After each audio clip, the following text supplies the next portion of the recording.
The NFL draft is here, and we're going to talk some Arizona football. Also, we got a little bit of Arizona basketball news right around the corner.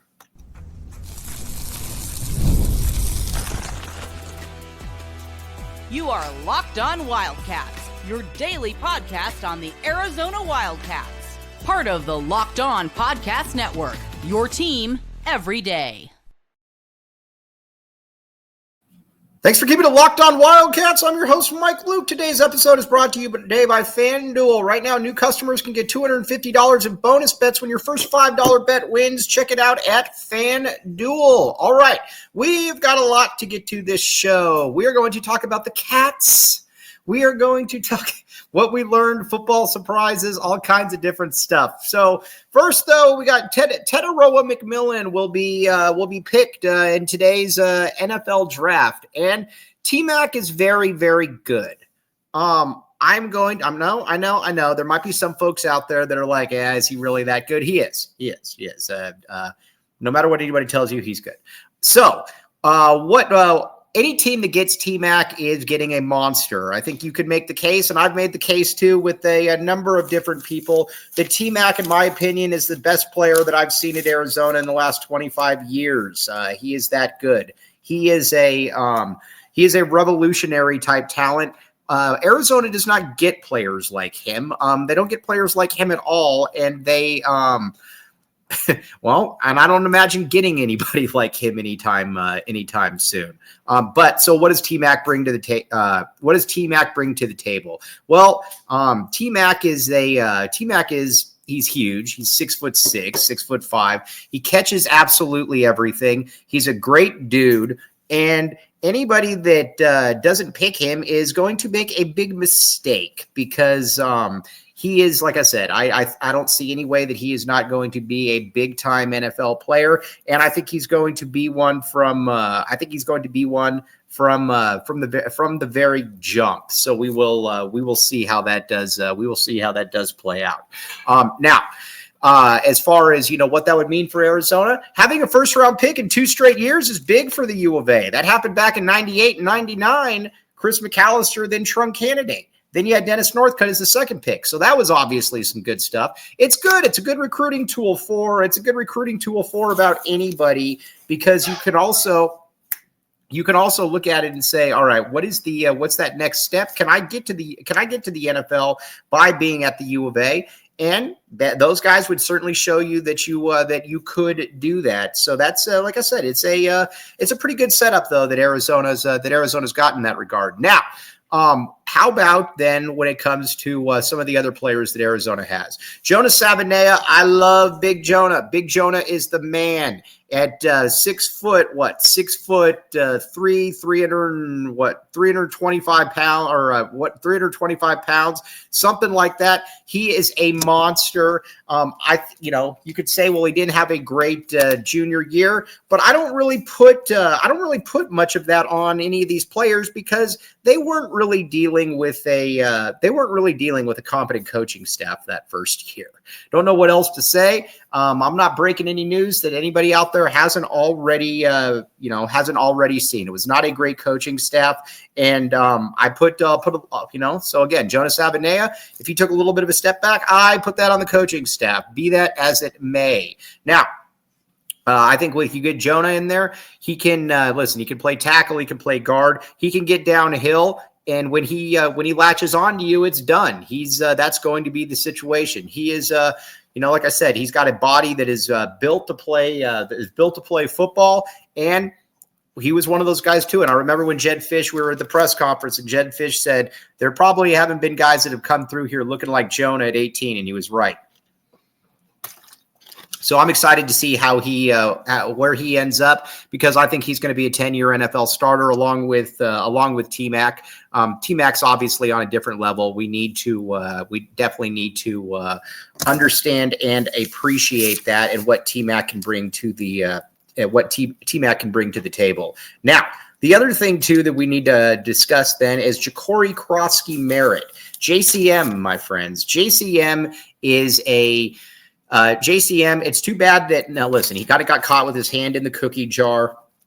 and he was not going to be somebody that was going to be able to play this year because, quite frankly, he wasn't eligible. And they kind of proved that out. ASU message boards figured that one out. But at the same time, though, he is also I think he can be if he's not an NFL starter, I definitely think he can be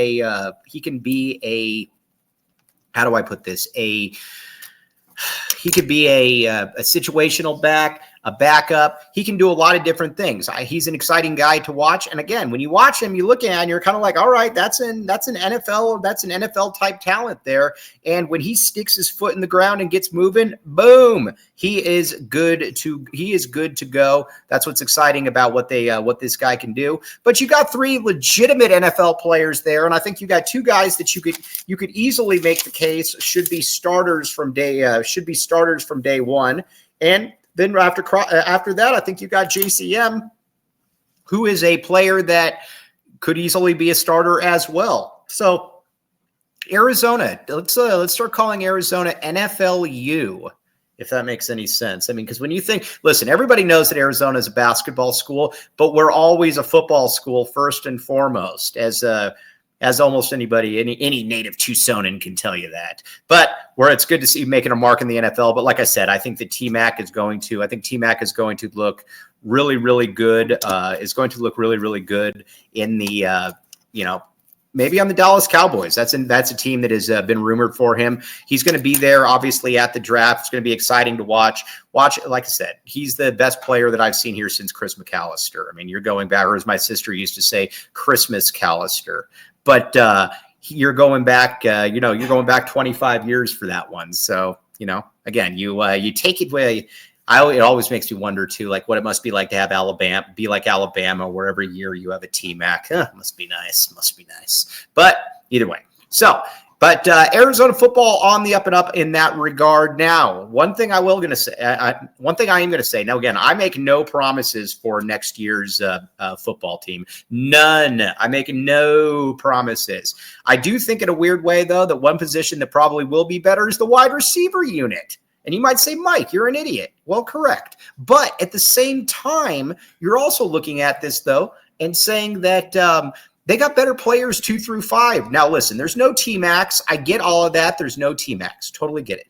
But at the end of the day, Chris Hudson, I think, is going to be a pretty good player. You've also got Chris Hunter, Luke Wysong, a variety of other players as well. But it's like I said, it's a pretty good wide receiver unit. I got to give Bobby Wade some credit on that one for the players that he's been able to bring in. I didn't know that he would be able to bring in those type of players, but he's been able to do just that. And I think that's what's exciting about where Arizona is. And at the running back spot as well, we're talking about JCM.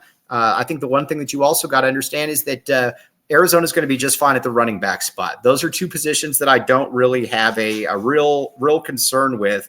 And I don't think that we really should have any concern with that because, again, Alonzo Carter's done a really good job. I think Ishmael Mahdi and Kedrick Reesano going to be just fine. And you probably got somebody there too, and a Quincy Craig that a lot of people are liking.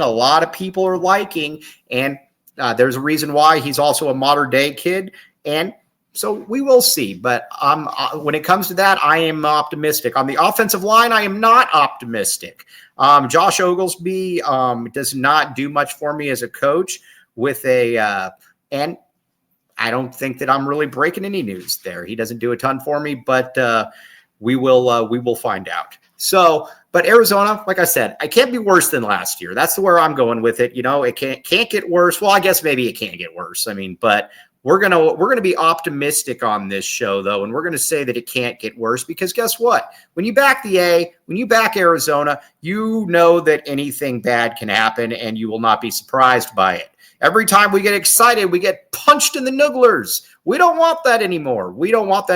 So we're not going to get excited. So therefore, when we get punched, it won't really matter because, again, we are braced. We are ready for it. All right. Now, Arizona basketball. We are a basketball school as well. There's some interesting stuff coming up with Arizona basketball that I think we need to talk about. And honestly, what is the deal with Carter Bryant? I'm going to explain this one because a lot of people don't really understand what's going on with Carter Bryant. And I get it because, you're like, okay, are you coming back? You're not coming back. What are you doing? There's a lot of stuff that doesn't make a ton of sense. I get all of that. But the big thing, though, with all of this, though, is that with Carter, he's a really, really good kid. You want to have him back if possible. And I think that Tommy Lloyd has definitely let that be known. Murph has definitely let that be known as well, that's the priority. If you can get him back, you want him back. And I think that, that makes all the sense in the world to want him back because you're not going to probably get somebody like that on the open market that can do everything that he can do. So, I think you will definitely take that one if you can get it. It's going to be interesting, though, because Carter, like I said, Carter's got a lot of options. Carter, depending on what draft you look at, Carter could be going number 9 or Carter could be going to 35. I could see him pretty much anywhere in there. And I think that's a little bit of the rub that comes with Carter Bryant is where does he fall in the grand scheme of things? Because again, there's certain ones that you see him being picked pretty high, and there are certain ones that you see him being picked pretty low. And that's also, too, where kind of things have changed a little bit in the NIL era. And that in the past, if you wanted to get paid, no matter what, you just had to bounce. And you had to go say, you know what, I'm going to go get paid. I am off to the MNBA. But that is not the case anymore. You can get paid. A lot of times you can get paid more by staying in college. But there is an elephant in the room that we need to discuss next. But first, FanDuel, my friends, FanDuel. All right, here's the deal with FanDuel. You can put down. You got baseball here. You got basketball here. And the great thing about it is, if you put down $5, just $5, you can get $250 in free plays if that bet hits. I mean, that's it's sometimes people say something is a little too good to be true. Guess what? This isn't one of those situations. A lot of people have done it. Go to FanDuel.com, and again, you put down $5 and get $250 in free plays if that bet hits. Again, that bet's got to win. So get a shot. Get your game going right now at FanDuel.com.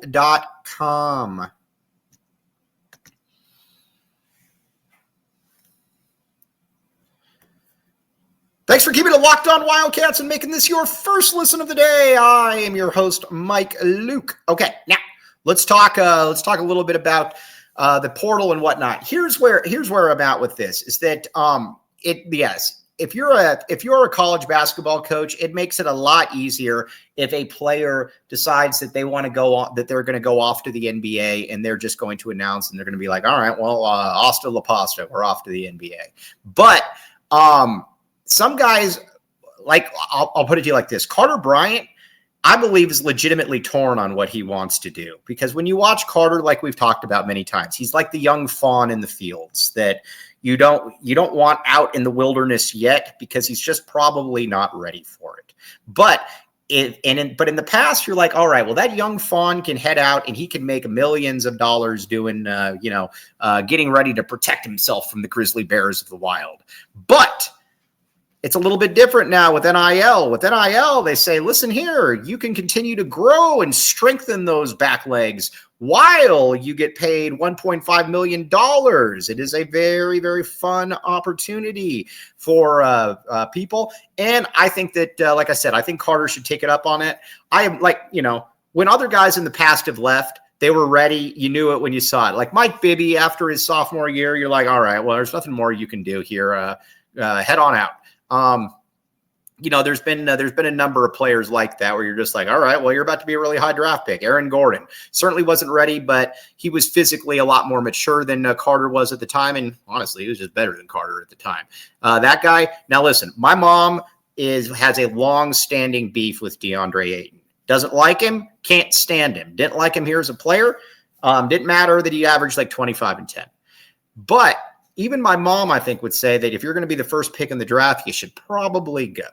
Now, converse that with a guy like Oumar Ballo, who's been in college for 7 years and will not play in the NBA. That is a little bit of the difference here. I'm just giving my mom a hard time because she's like 20 feet away. But There, when you see it, like I said, if Carter does go to the NBA, I would highly suggest Deshaun, his father, who is a fantastic dude. I think that he should move with him.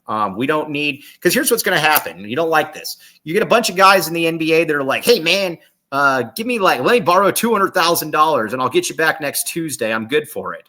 And then Carter naively says, okay, cool. Yeah, we'll go get ice cream or something. And then that doesn't happen and they don't get it back. And the guy's like, I have no clue what you're talking about. That's what we don't want to have happen to our Carter. And so I think another year can absolutely help him in that regard. And honestly, I think there's a big difference to me being the 23rd pick and being the 9th pick. We talked about this a million times, but the difference is that that if you're the 23rd pick and you turn out to suck, I don't really know that anybody is like, nobody is really looking at it and saying that, that's a real a black mark on the GM that made that pick. But if it's the 9th pick, then they are going to be looking at it and they're going to say, all right, sit down here, young man. We got to have a talk here. Why did you choose this guy with the 9th pick? They're going to invest in you a lot more. It's just the way it is. And if you go to a really good team, you could easily get lost on the bench, and that's what would happen possibly if you're the 23rd pick. Carter has got a lot that he can work on. From ball handling, he's not a ball handler at all, to making very silly decisions on the court. Very silly decisions.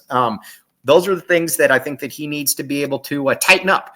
And I do believe that he can tighten it up. And I think that maybe we will see that. Maybe we won't. I don't know. But either way, I'm somewhat enthused. We'll see if he comes back. But the difference in him coming back and not is immense. I mean, if now again, we gotta put two things here. But if Arizona gets Carter Bryant back, then they're a top 5 team in the country, and it's easy to look at them as a national title contender. If he doesn't come back and you don't replace him, they're more of a top 12 to 15 team, something like that. Still very good, but not on that inner crust precipice. If you lose him, but you also get some comparable guys, then all right, maybe you're cooking with gas, cooking with canola oil. I don't know if you do that or not, but it doesn't matter. But that's kind of where it's at, though. With that, we will find out, though. But Carter, a lot's going to be hanging on Carter, though, and what Carter can do. I am, like I said, I'm intrigued to see what he does. I'm also intrigued to see what tricks Tommy Lloyd has up his sleeve. Now, one thing about it, Tommy in the portal has done very, very well. I think there's this misconception out there about Tommy that really annoys me with some folks, and we're going to talk about that. But first, Amazon Fire TV and Locked On. Woo-hoo-hoo. Did you know your Fire TV is also an Xbox? Who didn't know that? Turn your TV into your gaming and entertainment hub with Fire TV Stick 4K devices. No console required. Just grab your paired controller, subscribe, or sign in to Xbox Game Pass Ultimate with EA Play included, and you're ready to play. Dive into hundreds of premium titles. Again, latest technology for elevated playing, endless entertainment. Who doesn't want endless entertainment? And affordable and portable gaming. Okay, here's the deal. Hosts with hardcore gaming experiences have a great time with this. We've talked about it many times. Nobody has come away not happy by this. So here's the deal. Head to Amazon.com/Fire TV Locked On to get started. Xbox Game Pass Ultimate subscription and compatible controller required. Available on select devices, including Fire TV Stick 2nd Gen, Fire TV Stick 4K Max 1st and 2nd Gen, and Fire TV Cube 3rd generation. Hop in on what everybody else is doing.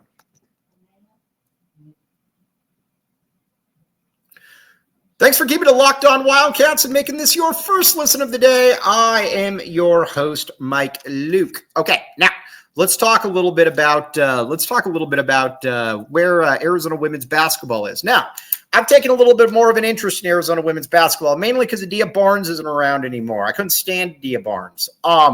And I don't know that anybody in the athletic department is sad that she's gone. She ran that thing with an iron fist, I almost said an iron dome. I think that's the thing in Israel. But she and nobody, like I said, and that thing had just kind of run its course. You're ever around somebody every day and everything is just grating. Everything is just, that's why she couldn't hold on to coaches. That's why she couldn't hold on to players. That's why they all became better once. So she's off to SMU. And I got to give DRF a lot of credit here because DRF reminds me a little of myself. She's got a little more money than me, but DRF basically said this. Adia Barnes, you are trying to undermine me behind the scenes by making up schools that are pursuing you. Guess what? I'm an athletic director from the SEC. I can call these people and I can find out if you're fibbing. And guess what? There was a lot of fibbing going on. Now, with Adia Barnes, she is Adia Barnes is the epitome of somebody that couldn't take inventory of herself and be like, I do some things that are really well. But, you all know somebody like that, and they just look around and they're like, you know what? I'm going to be better. And, everybody else can just catch up to me and what I do. That works if you're winning. That doesn't work if you're not winning. And again, she wasn't winning. So therefore it didn't work. Arizona, though, I think is getting Becky Burke in has been a breath of fresh air. I like watching Becky Burke. I was at her press conference. That was like the first women's basketball press conference I've been to in I can't even remember. But I like what she said. Nobody's going to outwork her. And DRF said this too. And I really like this shade talking about how you had to get somebody in there with high character and low ego. Shots across the bow. And I like it. She's done a pretty good job of filling out her roster so far. She's lost some players, but that's going to happen in college basketball. But I think that she's going to do a pretty good job. I also think too that DRF has a little bit more money for women's basketball than maybe she was letting on. And I think maybe that was just so that they could get Adia Barnes out of here, which I don't blame her. But if Arizona can again, you look at it, Becky Burke's making $675,000. She's got a $900,000 pool for her 3 assistants. That's pretty good money. And, so again, and they are investing and they have paid a couple players in the portal very good money. And keep in mind too, and I know nobody ever wants to hear this, but it's true. Women's basketball is a non-rev sport. So when you're talking about how, this coach deserves, 1.2, if you're going to make $1.2 million, you better be putting out like top 5 teams because even South Carolina, which wins national championships, loses money. And it's just the way it is. So, I can imagine DRF came in and she's like, Adia Barnes is making $1.2 million. No.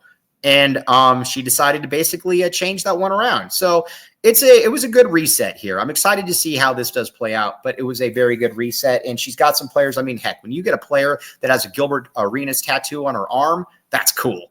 And I don't even know if she was alive when Gilbert Arenas was playing. That's how cool it is. But excited to see, though. So we will, like I said, I'm not going to pretend to be an expert here on this, but good stuff. Anyways, back to football. T-Mac. We need T-Mac to get picked by we need T-Mac to get picked high. He deserves it. T-Mac is a beast. I still look, everybody's going to look back at last year, no matter how the Brennan era turns out, even if and be like, man, we really wasted something there. But, no need to cry over spilt milk. I guess we can still try to drink it, but it's not going to be any good. So T-Mac, though, would love to see T-Mac go in the top 10. That would be awesome for Arizona. We can become first-round. And Arizona's got a player on this roster for next year that could possibly be a first-round pick in Genesis Smith. That's what we got to do, though. We got to keep these things going. We got to keep the momentum going, the avalanche. Keep it going. And then Jonas Savanea, I'm guessing he ends up in the second round, possibly ends up in the first round. He's certainly not trending in that direction, but I could see that. I could certainly see that. And then, like I said, I think JCM is going to be a 4th, 5th, 6th round pick, and I think he's going to do really good. Really well. I think JCM is going to fit in well there. So, and then I wanted to break down Carter.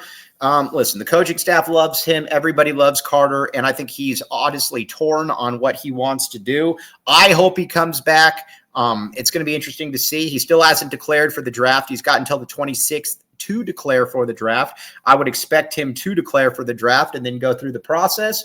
And we will, like I said, it's going to be interesting. I don't know exactly what to say with Carter. I hope he comes back. But in a situation like that, he's an awesome kid from an awesome family, and you certainly understand any decision that they are going to make. But on that note, very much appreciate you all making Locked On Wildcats your first listen of the day. Locked On, your team every day. I'm your host, Mike Luke. Bear down, back the A, and we will be back with you tomorrow, TTFN.